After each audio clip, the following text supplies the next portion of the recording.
belediyemiz doğru, şeffaf, verimli bir yönetim anlayışıyla her alanda olduğu gibi altyapıda da bugün Diyarbakır'a en nitelikli hizmeti en kısa süre içerisinde sunacak, hem personel hem zaman hem de kaynak tasarrufunu gerçekleştirmiş olacaktır.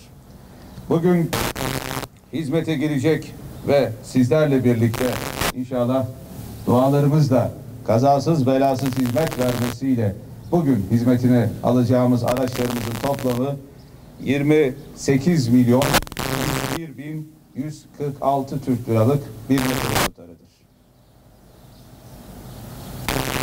Bu araçlarımızda makine parkımız %26 oranında belirlenmiş olacaktır.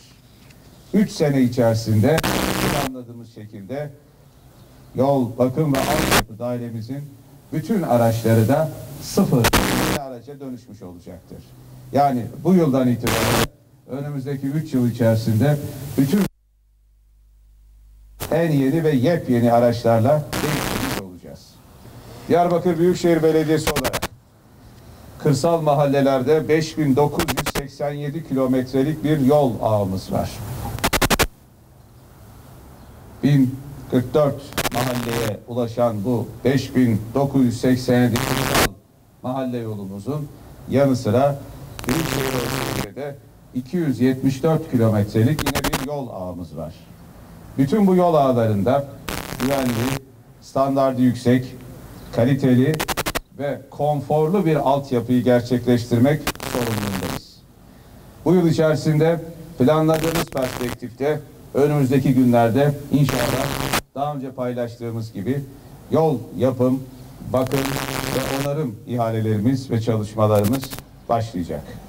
Bu arada önümüzdeki 4 günlük sokağa çıkma kısıtlaması süresinde de Büyükşehir Belediyesi olarak planlamalarımızı yaptık. Özellikle merkez yerleşim 4 ilçemiz sınırları içerisinde acil bakım ve onarım gerektiren yaklaşık 20 kilometrelik bir alanda yol yapımını inşallah gerçekleştireceğiz. 24 saat esasına dayalı, sorumlu ve çok yoğun bir çalışma içerisindeyiz. Bugün de hizmete giren ve girecek olan bu araçlarımızla her düzeyde iş makineleri niteliğinde özellikle altyapı çalışmalarında kullanılacak bizim için çok önemli olan 4 ekskavatör, 3 silindir, 2 grader, 6 loder, 3 kazıcı ve yüklü, 26 kamyon, 2 kamyonet ve 7 traktörden oluşan araç ve hizmet filomuz hayırlı olsun. Bir bütün olarak önümüzdeki dönemde yoğun bir hizmet seferberliğini başlatıyoruz.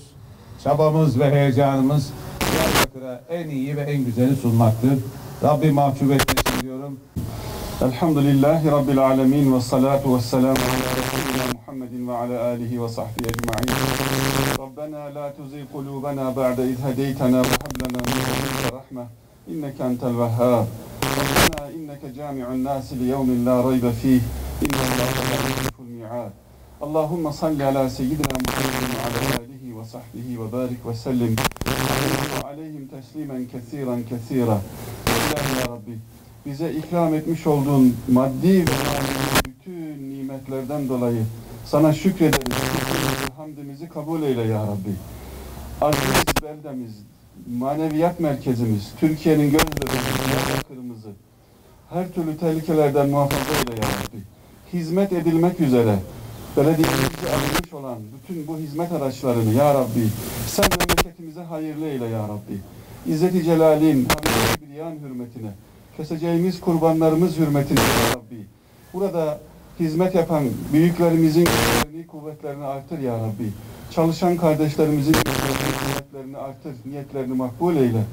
Onları ve cümlemizi ve bu araçları ya Rabbi her türlü bela ve musibetlerden görünür görünmez, bilinir bilinmez, kaza ve belalardan da muhafaza eyle ya Rabbi. Bu niyetlerle daimi olarak hizmet etmeyi ve bu vatana hizmet ederek huzuruna gelmeyi cümlemize nasip eyle.